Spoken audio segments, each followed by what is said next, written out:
This is part 10 of my look at my personal Bally Arcade Astrocade collection. This is another example where I dive into box 11, which is the first box of the Bob Fabris Collection.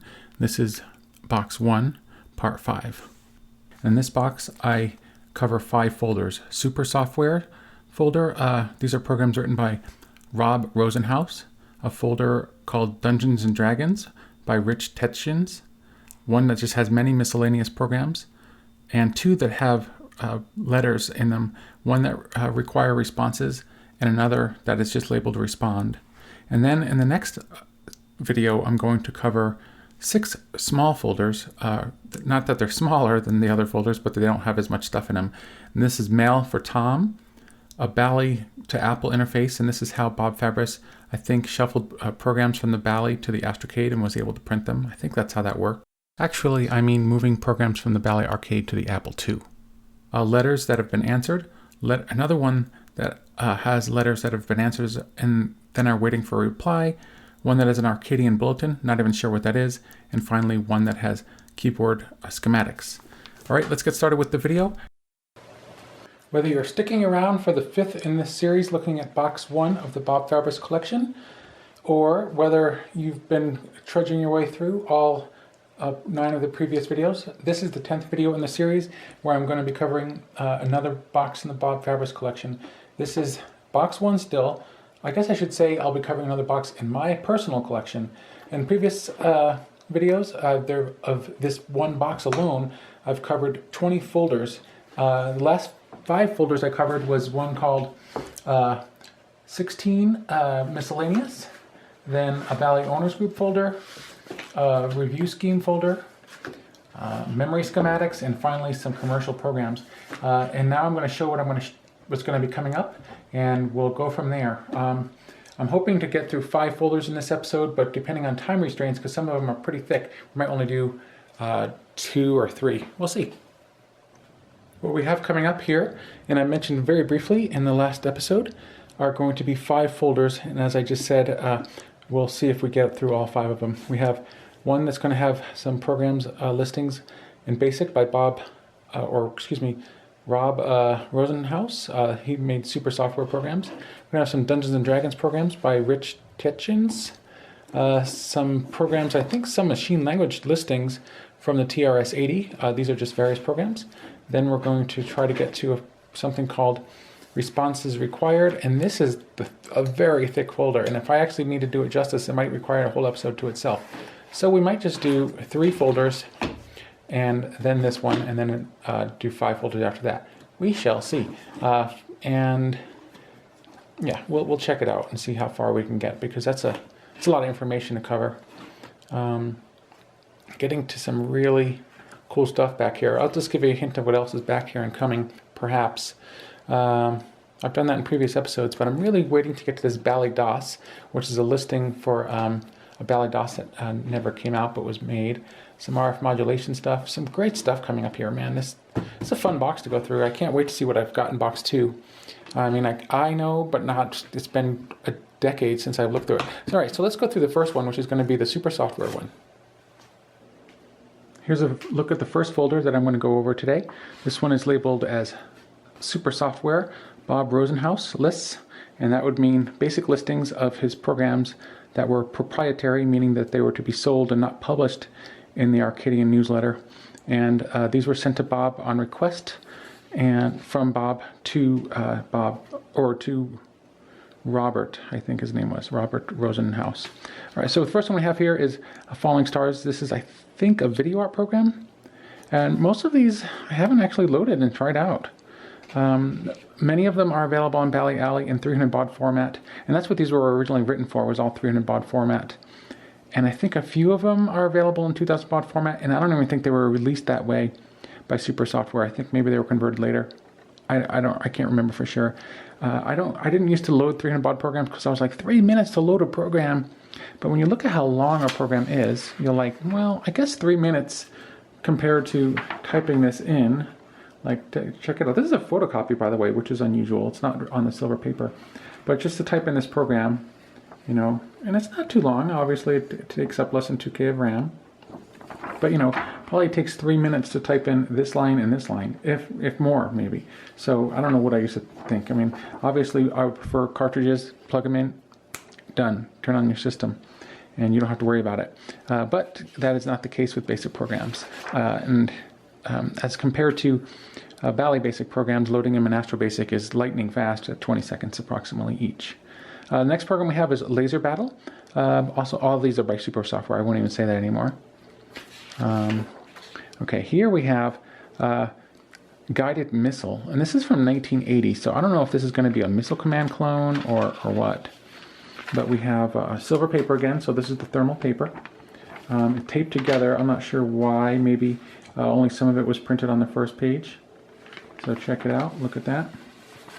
And this one, I think, yeah, you turn it over and here's the rest of the listing. Then we have Maze-O-Matic, and I just checked my website, and some, like, Maze-O-Matic is available. I don't know what this is going to do. I don't know if I have information about this when you play it, or instructions. There might be in the Bob Fabris Collection, I'm not sure. This one is called Football. So we have, taking a quick look here, we have Team 1, Team 2. I don't know if this is going to be all text. Let's see. Do we have any joystick commands? Probably so, yeah, JX. So it's not just, it's going to use the joystick to move around.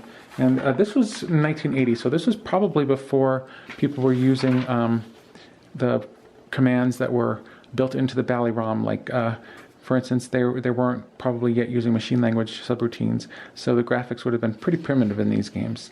Which is, as a game historian would, did I almost call myself a game historian? Oh, brother.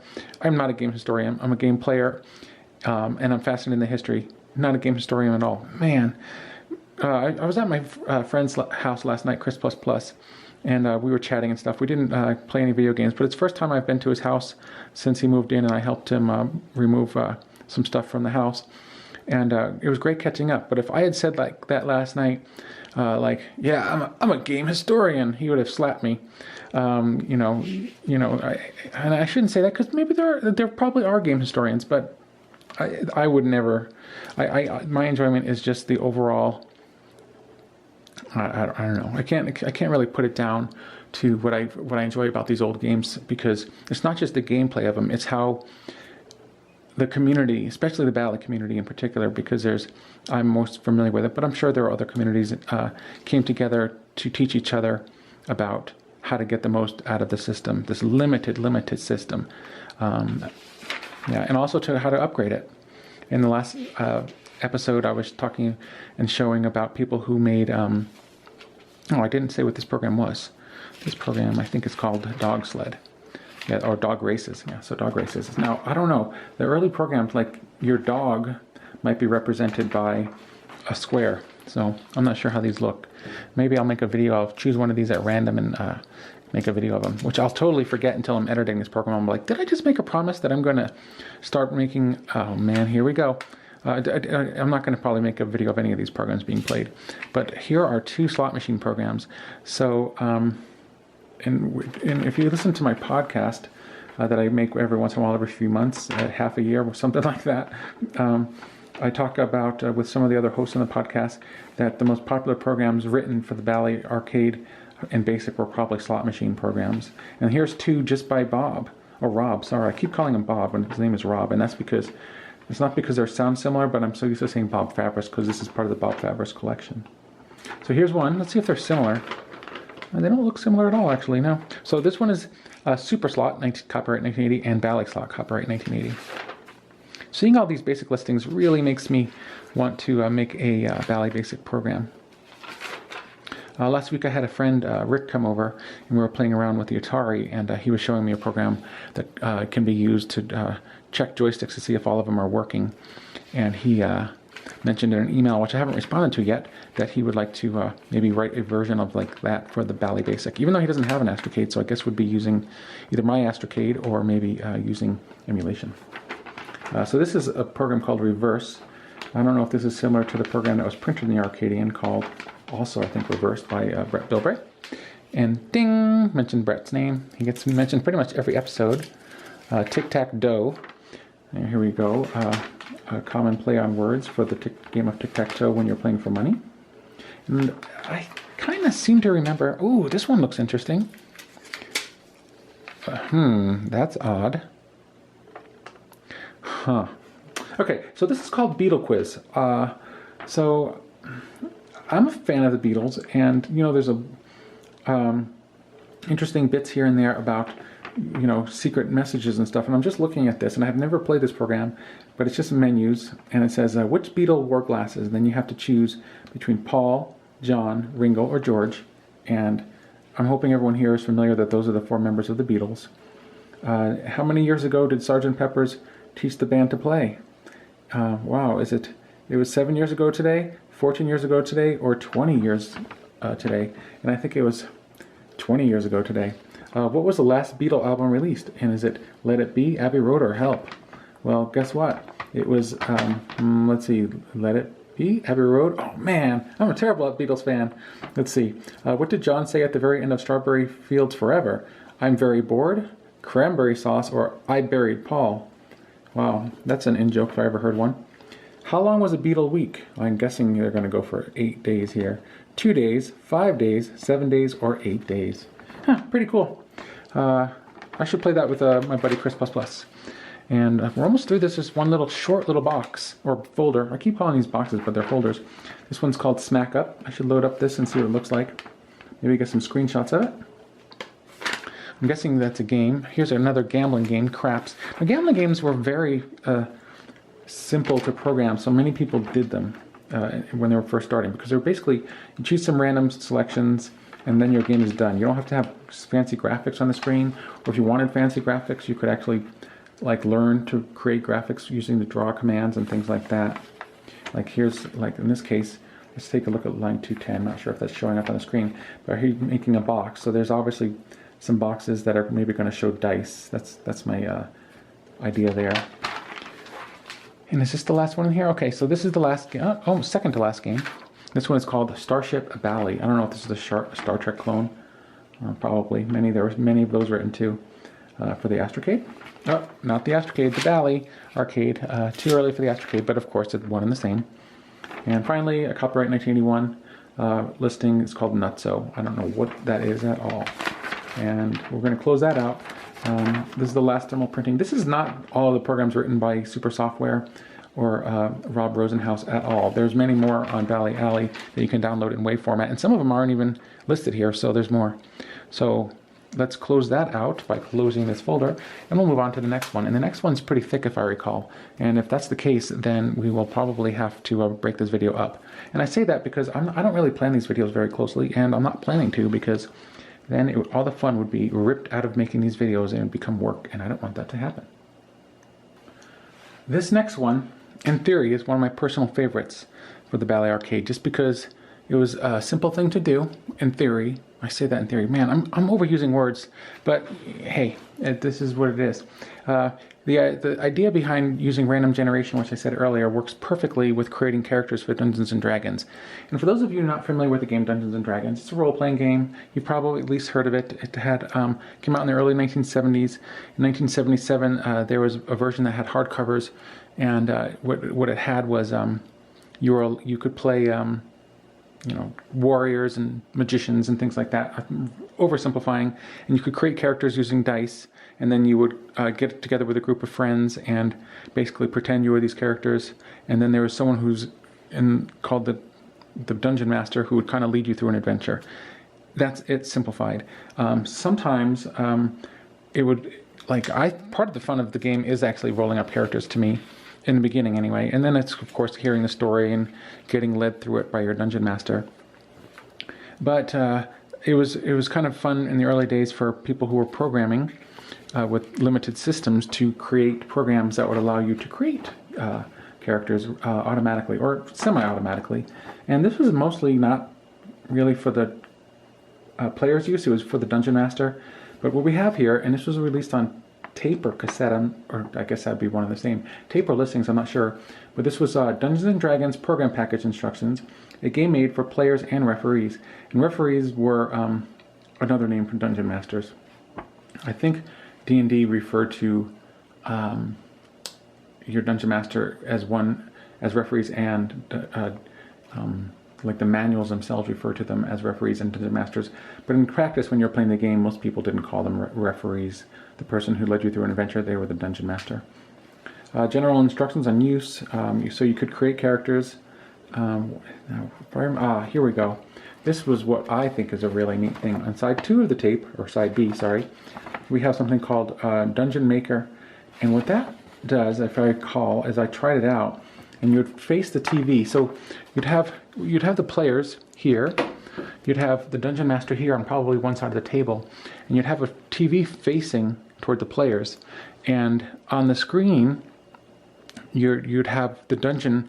Let's say you're going through a dungeon, and up ahead of them is a door on the left, a door, and the dungeon continues. So there'd be this little menu, and the dungeon master could create, say this is what the front looks like, what they'd see in front of them, and then the players would get an idea of a first-person view of the dungeon in front of them, which it looked very basic, but it was something that wasn't done otherwise, and pretty neat example of what was possible using simple programs in 1.8K of RAM.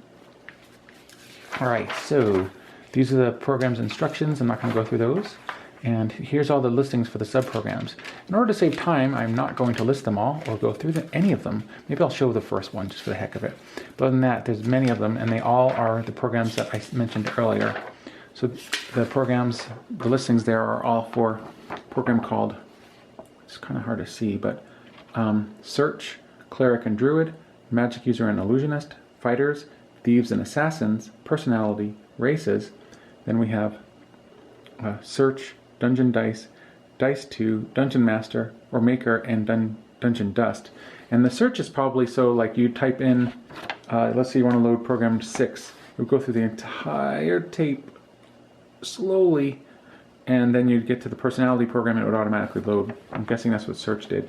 But what a pain that is to play that way. So you don't want to load it that way. Luckily nowadays, if you're loading programs from tape, you can just load them using a WAV file and just directly get the program instantly. So we'll just, for the heck of it, I'll show you the first one. This seems to be, let's see,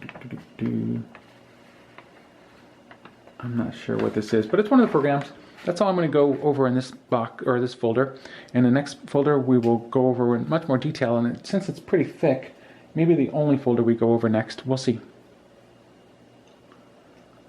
The third folder that we're going to go over here is called Programs. Simple title. I don't know if it covers programs that were published or not. I did look through it briefly, and while it is pretty thick, there's a lot of pages in here that are all one program. And I mentioned it last time that it's an assembly program, which is unusual, very unusual, and especially since it's not for the Bally, but it pertains to it in one way, which I'll get to. Here we have how to use the print N function, a slight tutorial by Tom Woods. I think this was included in the Arcadian. Then we have a slew of programs written by Ron Schwenk, and he was a contributor in the early days to the Arcadian. And this program is Mastermind, and I'm not going to show these individually. These are available. Most of them I think can be downloaded. Let's see. So we'll just use Mastermind as an example of how all these work. So he would have a listing like you have here, but at the end he would have short notes. And I've mentioned before that Bob Fabris pretty much never included these, which is a shame because they would have taught people how it worked. But like in this program here, it says notes. Insert line 392 between 390 and 394. And what's going to happen here is then he explains what the program numbers do. And in BASIC, if you're not familiar with BASIC, a program runs from the first number to the last number, unless it encounters a go sub or a go to change the direction that the program is running. And so you would, here it says, we're going to say,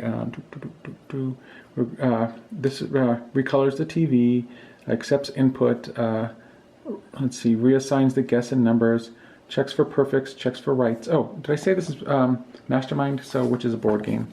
And a whole bunch of, this is interesting, this is usually not included in a BASIC program because it takes up too much room in memory. And pretty much later on, in order to push the envelope a little bit on the Bally Basic, they never, ever would include instructions in the program. So the other programs included in here are BATNUM, Battle of Numbers. Let's see. Then we have a solitaire checker game. This one is the rest of it, and it's not all, you can't read it all. It's unfortunate. And, oh, maybe that's why he included it twice. I'm not sure. This one also has remarks, and this one's the remarks for the solitaire checker game are a little longer. And you can see there that explains here what the program is doing and how it works. And in this case, he actually credits that adapted for the Bally Arcade from Creative Computing, which not everyone did that, but in this case, it was done. Here's an early program printed in, I think, one of the earliest issues of the Arcadian, the memory context in hex format. So this would give you the memory context, or contents, I believe, of the Bally onboard ROM. This is before you could even buy listings, so this allowed people to figure out what was, they get a hex listing of what was the contents of the Bally ROM, which was 8K, and to do it that way would have been a major pain. Here's a random art program by Ernie Sams.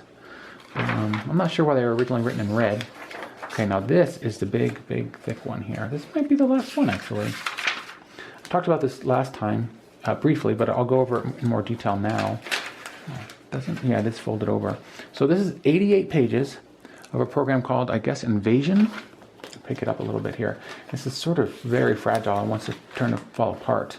So I don't want to really open it up. But this is green bar, and if I open it, I'll try to open up part of it anyway. So open it. It's falling apart.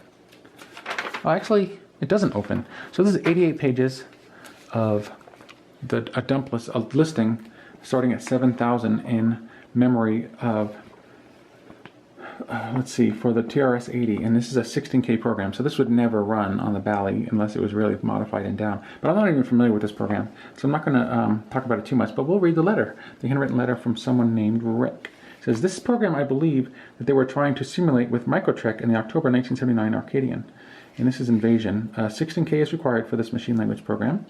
It says, Bob, just for your perusal, here's a disassembled listing of Radio Shack's machine language program Invasion Force. The last few loose pages are location reference listings. And so he explains how this works. And I'm not going to even go anywhere into detail about how machine language works. That is for, I was going to say another day, but I'm never going to cover that in one of these videos. There's plenty of information if you want to understand how machine language works. And that's actually everything in this folder. So not nearly as, I mean, thick. It's the thickest one I'll be going through, but not going to take that much time to do. So that's that, and we're moving on to the next folder. Now here we go with a folder that I'm going to love going through, and I might take some time. Probably could take up a whole episode by itself. I'm not going to do that. I'm going to try to do it in 10 to 15 minutes. Response required. These are all letters. This is letters written to the Arcadian, and I'm just going to choose a few of them that are at random, kind of, just to look at them with you. So here's a program, or self-addressed stamped envelope, I guess it must be, from Jeff Grothis. Now I haven't opened this. I mean, it has been opened in the past, but let's see what we have here. We have a letter, a personal letter, handwritten from Jeff Grothis, from August 31st, 1979. So I was 7 years old at the time. And it says, just want to read the first, I was going to say paragraph, but there are no paragraphs. This is all one page. Wow, here's another program where, yeah, wow, this is a lot in here. But I'm going to read it just because I said I would. And, like, there's so much information in the Arcadian collection about this kind of stuff. So, dear Mr. Fabris, I'm attempting to build a cassette interface from the schematics on page 20 of the Arcadian and page 4 of the Bally Hacker's Manual. So far, it is not working. I have noted a few differences in the two schematics, only in the value of some resistors and capacitors, and in general have followed the Arcadian schematic over the Bally one. This was necessary to make the 38.4 kHz oscillator work properly. My main difficulty seems to lie in the area of interconnecting the interface in the Bally unit. It is not at all clear which pins of hand controller number 3 and the light pen go to which inputs and outputs of the interface, which is a shame. By the way, what he's trying to do here is create a 300 baud interface instead of buying one. This is readily available. I think the cassette interface modification was also in the Hacker's Manual that would let you hack the interface to hook up to a serial printer. But I don't think that's what he's trying to do here. He's trying to build one from scratch, which people did, and they wrote to Bob about it. And I'm not going to go any more into this letter, but he had questioned basically probably how to get it work, and I'm guessing it went unanswered because the letter is still in the self-addressed stamped envelope. So maybe I can answer it for him and say, hey man, can't help you. Bob wasn't able to help you. Maybe you can pick up a used Bally 3 on board interface now. Yep, so Cincinnati, Ohio. Hopefully you might have gotten some help from someone who lived in Ohio, because I think there was a nearby user group there. Here is a postcard to Bob from Compton, California. And it says, found your, let's start this over. Found your address in audio amateur, that's got to be spelled wrong, January 1977. Hope I'm not intruding. I am into rebuilding German-made hi-fi multibands radios of tube vintage. Would appreciate if you could give me some pointers on getting tubes and diagrams. That's obviously not even Astrocade related, so I guess that's another hobby that Bob had. So not sure what that's about. Here we go. Here's something from the home of the Beaks. Dear Bob, do you have anything you could send the follow? I know he's not a member. Well, I don't know about that. So here is an ACD club. Oh, that looks like the similar handwriting. Wow, this is like all over the place. Maybe this is all not Astrocade related, but it's interesting. March 7th, 1979, ACD Club, Palo Alto, California. Gentlemen, the September 1970 issue of Classic Car contained a story. Well, it's about cars. I guess that was another hobby of Bob's. I've seen a couple of mentions of that before. Now this is going to be Astrocade related because I recognize the name.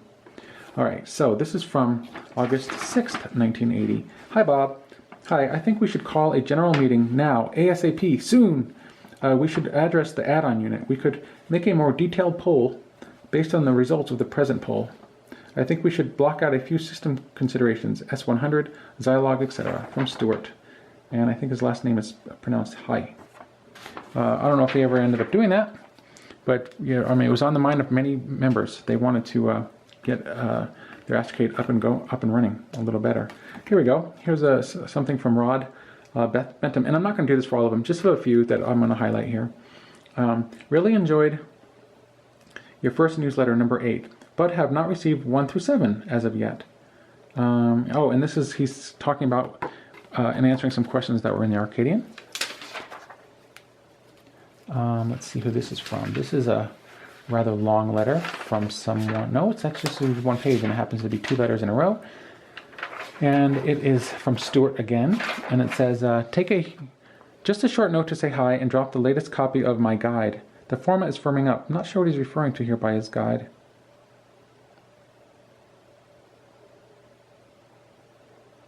Let's see what this is, because this is interesting. I see something here. Just a short note to say hi and drop the latest copy of my guide. The format is firming up. Now I have to start working on the content.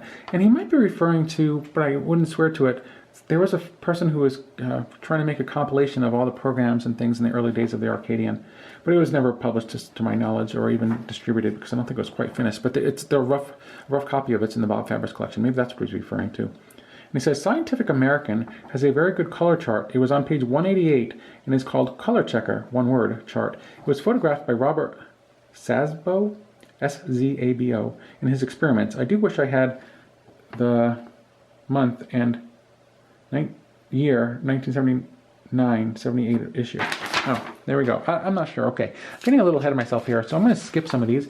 If any of them seem interesting, I will go through them, but check them out. Letters. So this letter is from someone named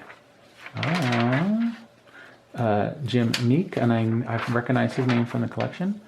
Here's another self-addressed stamped envelope, which was never used. Yep, you know, it's always a good idea, and even to this day, if you want to get a reply, to send a self-addressed stamped envelope, but doesn't mean you're going to get the information you require. So here's someone who is sending something. Wow, tell me this is all one letter. No, as I was saying earlier, slot machine programs are definitely the most common programs. Wow, okay, so this program was published, I believe, by Bob Mueller, but not to this extent. All right, so this is, I'm going to break this apart out of here. So, goodbye, paperclip. I'll have to put that back together eventually.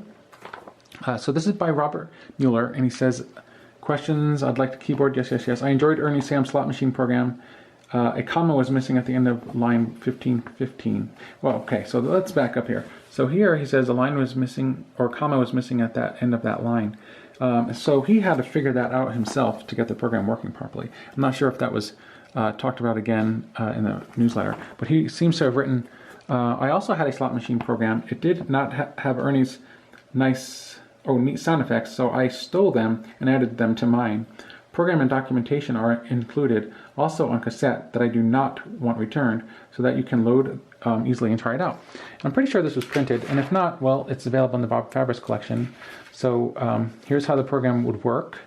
Again, if this was printed in the Arcadian, then it was obviously, it didn't include all of this stuff because it just never did. Now here's the program listing that was created by hand, and that's good that he sent a tape with the listing. And that's that. So pretty cool. I'm going to put this aside, and so I can put it back together. And yeah, I'll do that now, and then I'm going to come back to this because I have a decision to make here in my head. I took a moment to look through this to see how much of this I'm going to continue to go through, and I'll probably just continue to go through it as I'm doing it. Maybe I'll even pause somewhere and just stop. But here's a letter from Andy Guevara, and I almost had a heart attack because I just read this one from start to finish to myself. But I'm going to read it to you, and then I'm going to. What do you think? Give me some comments about this. I don't know if these prices are right, but if they are, then this would have been 1979. This would explain why RAM was so expensive. So, dear Bob, sorry it's taking so long to forward this information. As you remember, I sent for some information on an 8K by 8 memory IC. Well, I got the rest of the information, including the price, which is a bigger drawback than I had anticipated. The datasheet for the device is enclosed. Pricing for quantities of 24 or less are as follows. The full military temperature range is $2,140 each. The industrial temperature range is $1,960 each. And the commercial temperature range is $830. And this is a huge difference. So there's probably even another spec here for stuff that would have been used in space, but maybe not at this time yet. Because, yeah, interesting. As you can see, it's a little out of our ballpark. Maybe in a couple of years it will be a little more affordable. I'll continue to keep my eyes open. And here is the data sheet for it. So that would explain why computers in the early days were so expensive, because RAM was just outrageously priced. Outrageously priced. There's the data sheet. And keep in mind, the April 1979. I'm not going to read this, but for those interested, look it up.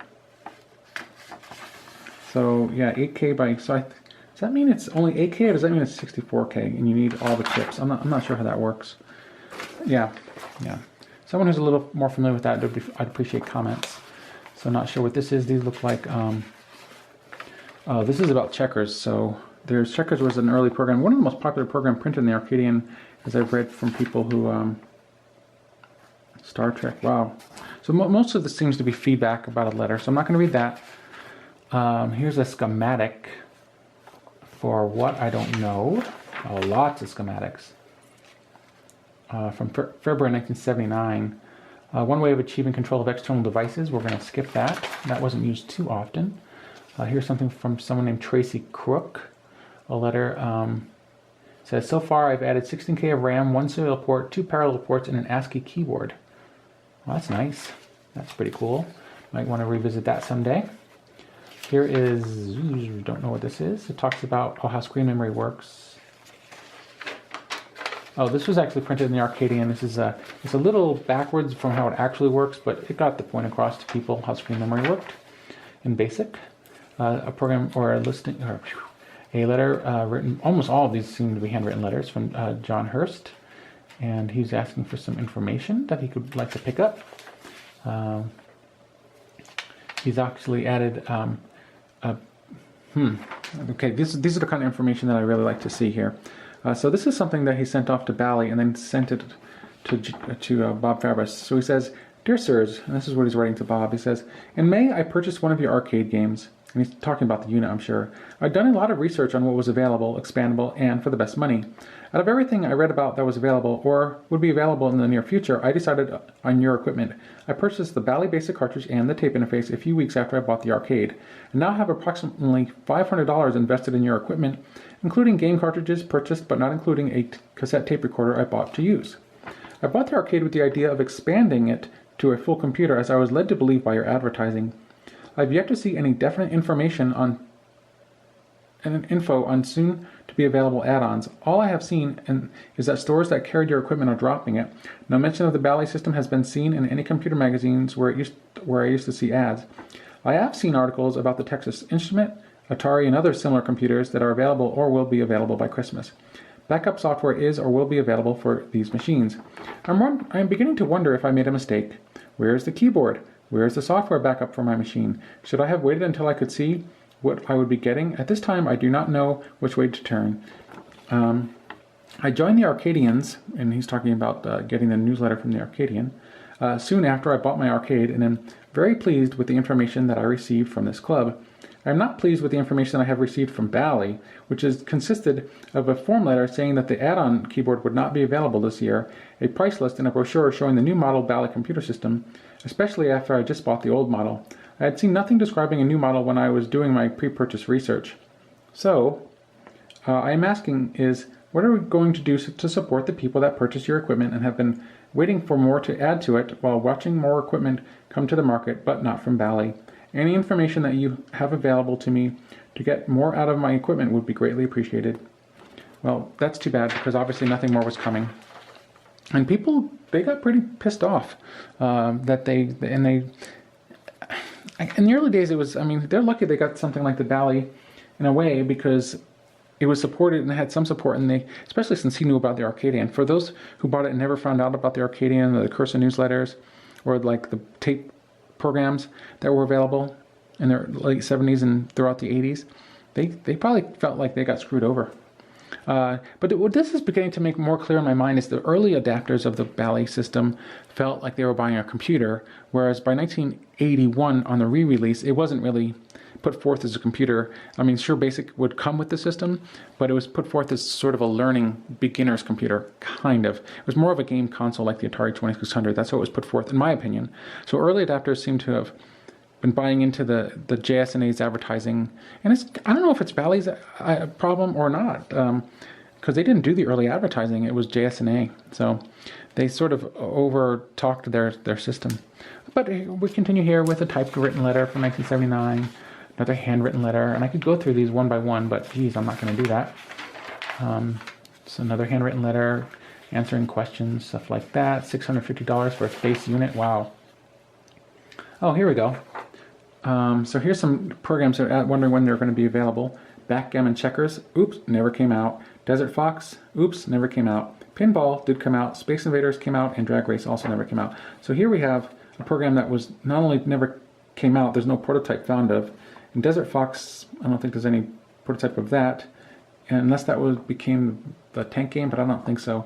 And there is a prototype of Checkers, but not of Backgammon. So this is going to be about vintage cars. Not going to be interested in here. I'm going to go do this to answer. I'm mostly interested in the things that have programs in them, even though this isn't really a folder that has programs. So more information about letters. And I just I wonder what the best way to cover this information is. But it's out there if you want to read it. Here's something else with a schematic. So let's see what this is about. I just received a stack of Arcadian newsletters, and I'm pleased to say I'm very impressed. I've had my arcade for 5 months and never dreamed so much information could be further developed. Personally, I had plans for doing much of the ROM dumping and the like on my own. I have done so with the baseball cartridge, but I'm pleased to see that other people are on the same bent, maybe, and that the information is available. Additionally, or informationally, this month's computer design has an announcement of a memory chip by Harris Semiconductor. This is exactly what we were just looking at. I'm not going to go through that. So this is going to be about how to expand the RAM, I believe. But so we'll skip that. It's interesting how many people really, really wanted to upgrade their machines. Here's another version of the 64K static RAM. Wow, that was impressive for the time period. Here's a program called Star Wars Music. Oh, so this is, not actually by Brett Bilbray. Ding! This is from someone named Zarker. That's an alternative version of the Star Wars Music. Someone by Dale Pace. Yeah, I guess we're working our way through this because I'm not going to cover it all. And we're almost to the end of this folder with one more folder to go. Well, in this episode. So since I'm going through it faster than I thought I would, I'll read part of a program or part of a letter from someone named Robert Dahl. And this one is packed. And this is also one of those programs that's typed, and I can just feel this. It's like, yeah, I love it. I love it. So this is the program. Like with her, like look at this, how he starts over typing by accident. Man, I love old typewriters.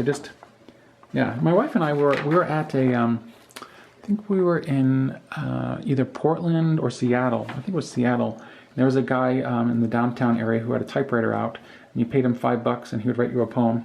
So somewhere around here I have a poem written by a guy on a typewriter to get $5, and he wrote, it was like a 5-line poem that he wrote all off the top of my head. It wasn't too bad considering. Anyway, let's go see. He says, I received my, and this is from July 29th, 1979. So he says he got his Arcadians, he got the hacker manual. Then he says, Bally's distribution must be out of whack. A couple of weeks ago, I ordered the Amazing Maze Tic-Tac-Toe cartridge from the Montgomery Ward catalog and got it within 3 days. A fellow who sells the arcade and its accessories tells me he has been a standing order for one new arcade item and gets more promises than anything else from a wholesale distributor in Milwaukee. He had been trying to get that cartridge ever since he first heard about it. He also hasn't been able to get any service information out of Bally or their distributor. He had to touch up all 4 of the hand controllers that came with my unit. Even so, the joystick can be very touchy with diagonal action being quite iffy. Oh, that's interesting. I've never actually really had any problems with the joysticks themselves. Unless maybe he's had overheating problems with the I/O chip, possible. Let's see. Got the slot machine on tape and running after having quite a time eliminating all the mistakes I made. Yesterday, after running the thing for nearly 2 hours, I finally hit the jackpot. It paid off only at 17-1 instead of 18-1 as programmed. I checked line 3000 and have it correct as printed. Well, have to double check everything else when I have more time. From what I remember from a 1979... Oh, whoa, check this out. From what I remember from a 1947 Las Vegas visit, this game follows the action of the real machine quite closely. Wow. So I was going to say that was a long time ago, but this is 1979, so this is only 30 years earlier. So let's say the guy had gone in when he was 20. He was only 50 at the time. It seems like 1947 was a long time ago, considered to 2021. Let's see, let's keep on going here. Yeah, so that's someone who enjoys the slot machine programs. Checkers has me puzzled. Here's information about radios. That's all. This entire paragraph seems about radios, so we'll skip that. Someone named Hutchinson. Wow, this is definitely like cardboard. This is drawing paper actually. John Hutchman talking about a slot machine has an error on line 1515, which someone else mentioned. Code Practice by Jim Meek from August 1st, 1979. Oh, this is probably a Morse code program. Yeah, that's what that is. I think that's it. Oh, no, I skipped one. No, that's also Code Practice. So we are going to have time just to cover the last folder, which is unlabeled. I said that this program is unlabeled, or this folder is unlabeled. I was wrong. It's just labeled in very tiny handwriting. And I'm going to bring it up to the screen so you can see. Now you would think, maybe you can see it because you're a little closer, sort of, than my eyes. But right here, normally it's written all here, but it says very small, very, very tiny. It says respond. Right? Well, that's what we're going to cover now. We're going to cover the respond folder. And this one's kind of thick too, so I'm going to kind of rush through it almost, even though I don't want to rush through it because it looks kind of interesting. But I'm never going to get through all of these folders and get all the way to the through my collection unless I do that. So we are going to kind of rush. We've got a letter here from October 14th, 1979 from Doug Doherty. He's just asking some simple questions. Then we have a standard reply. Okay, this one I'm going to cover, so maybe I'm not going to rush. I shouldn't bother rushing. From let's see, Dear Bob, our subscription renewals here. Interest in Bally continues very strong here, especially since Mattel won't be coming through. Oh, and he's referring to the computer system that Mattel was going to make for the original Intellivision. So this is probably from like 1979 or 1980. This is from Stuart Zoltan. We have some program or typewritten letters from ABC Hobbycraft from Guy McLemore. I'm going to skip what that is. That would take me all day to explain. These are some answers to some questions. So, oh, you know what this is? I should explain that because a lot of these are going to be questions and answers. So here we go. It says, many thanks for your response to my survey questions. And these are the answers. And you probably got some of these answers from letters here and in previous letters that I covered. And in fact, he does, because you can see here, people are answering. We'll just say, we'll use this one as an example. So he asks questions like, please accept my subscription renewal plus a late response to the keyboard memory limit. So his answers, even though he doesn't say what the questions are no, yes, yes, and his model and serial number. So he had a low serial number, 7,000. So this is, wow, that's even BPA-1100? I'm only aware of the BPA-1200, but maybe there was an 1100. Richard Halco answering some questions about asking some questions about the expansion device, more handwritten letters, and see, here's another, here's his questions, or his answers to questions. 1, yes, yes, definitely yes. And I don't remember what the questions were, so I'm not going to talk about that. Although, one of the podcasts that I did, those questions do come up. I'll just read this part a bit here. It's from Rod McCoy, and he just says, October 18th, 1979, Mr. Robert Fabris, or Bob Fabris, flunky. What does that mean exactly? I'm going to say, also count me among those who are interested in anything that makes input easier than Bally's belly buttons.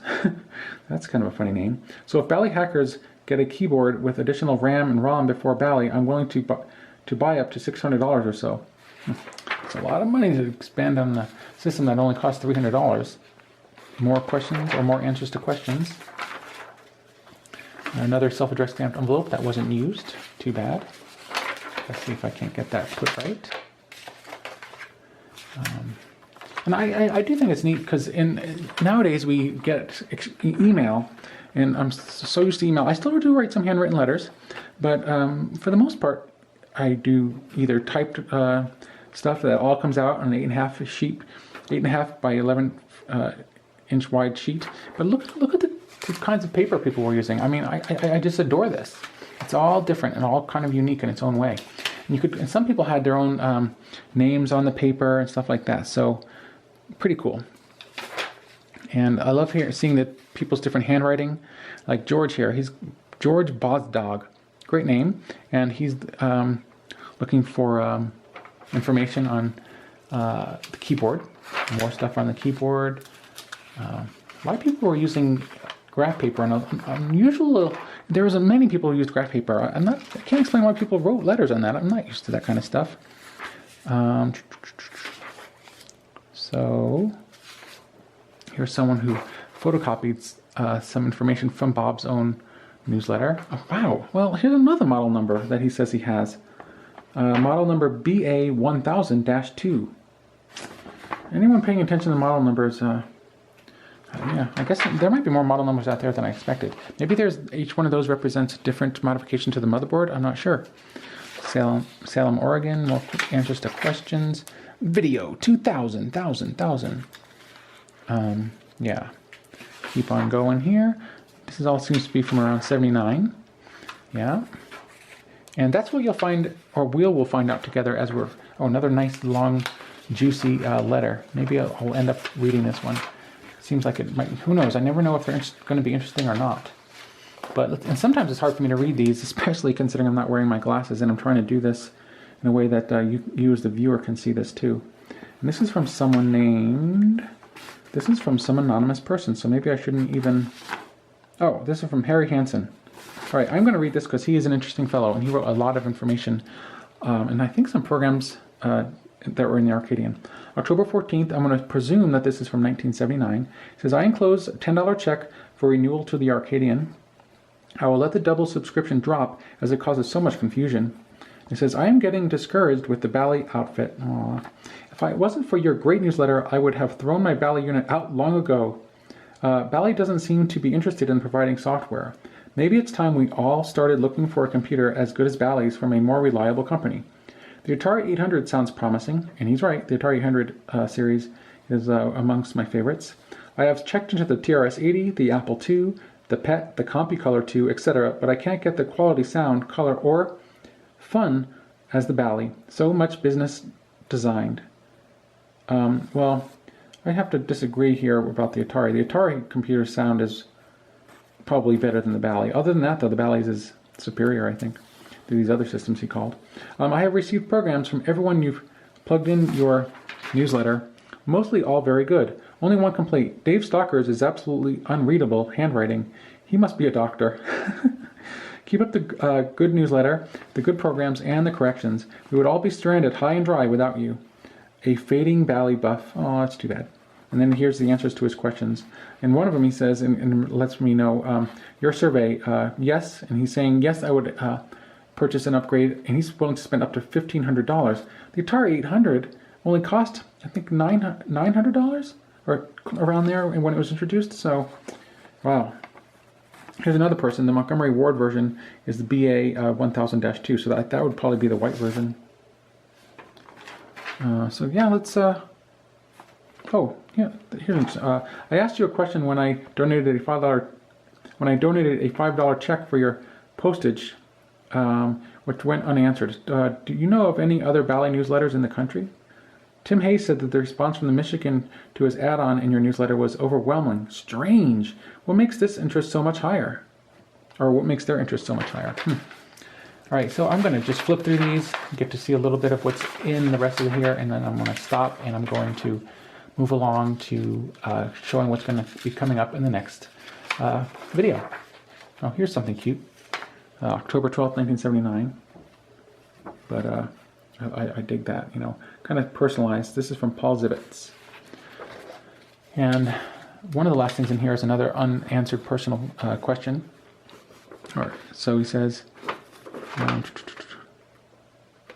yeah, doubling prices. This looks like it's from a law office. Yeah, attorneys at law.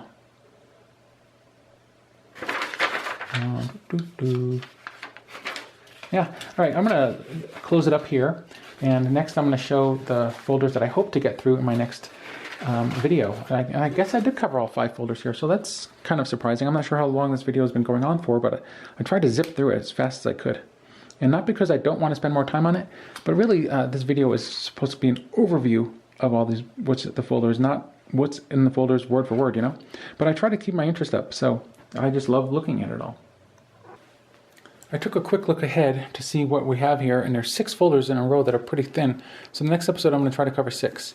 We're going to cover Mail from Tom, so that's probably Tom Woods. Bally, a preliminary interface. Oh, no, excuse me. Bally, an Apple, Bally/Apple interface. And I know what that is. I'll go over that maybe in the next episode. Letters answered. There we go. That one's really thin. Letters answered, awaiting reply. The Arcadian Bulletin, and keyboard schematics. Let's look at those really briefly, each one. I can do that probably in 2 or 3 minutes, and then we'll finish this episode up, and you get to look forward to what's coming up next. A moment ago, I said that this first folder is mail for Tom, but that's not true. This seems to be mail that was sent to Tom Woods. The first one is from, it seems to be a letter that he forwarded to Tom, and it's by someone actually who had a Bally unit and was living in New Zealand. And I actually remember talking about this guy on the Arcadian podcast, but we'll get into that in the next episode. Here we have the Bally-Apple interface, and this was a program for the Apple that sent programs, I think, from the Bally to the Apple via serial cable. And I think somewhere in the Arcadian collection there was a disc for this. I don't think it was ever dumped, but we'll go over that in the next episode. Here we have one called Letters Awaiting, or Letters Answered, and it's just some programs. This one seems to be to Dave Stocker.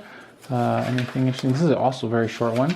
This is only 3 programs. So what I'm going to try to do, I think I mentioned already, is I'll try to cover, and it'll probably be a short video, six of these folders at a time, because these are so short. This one's called Letters Answered, Awaiting Reply, and this is just one section. These are notes by Bob Fabris, but I will cover each one individually. No reason not to, especially when they're short, and they probably be covered in a minute and a half or so. Arcadian Bulletin, and this is the 6th folder, not too much here. I don't know what the Arcadian Bulletin even is. Octal dump, yeah, I don't know what that is, but these are also notes by Bob Fabris, and a lot of them are stapled together. But we'll get into that in the next episode. I hope you've enjoyed this. Hold on. I'm getting ahead of myself. There's one more. This one's called Keyboard Schematics. So more stuff on the schematics. Oh, this one looks interesting. This is the Bally keyboard matrix. What's this one? This looks like it might be nice and juicy. That's a stupid saying, isn't it? Let's say schematics from 1976 for the Bally partial schematic of the S100 interface. What? There is no Bally. Well, maybe there was. I don't know. I guess we'll get into that in the next episode. Whoa. This is a schematic. Maybe it is for the S100 interface for the Bally SD Sales Z80 CPU board. I don't know what this is. I'll probably look into some of this a little bit more, and I'll definitely look into it a little bit more in the next episode or the next video. Hope you've enjoyed this episode or this video. As always, I hope you come back for the next one. And if you would like, please leave comments. Subscribe to my channel if you can. I know that the last video I uploaded actually was not Bally related at all. It was about the my Dragon's Lair miniature arcade game that I won. I hope some of you watched that, even though it wasn't Bally related, because my channel, from time to time does offer other information that's related to classic game systems. Thanks for watching this one, and come back for more in the next episode. And thanks for watching now, and check out my website and turn on your Bally if you've got one, or emulate it if you can. Thanks for watching.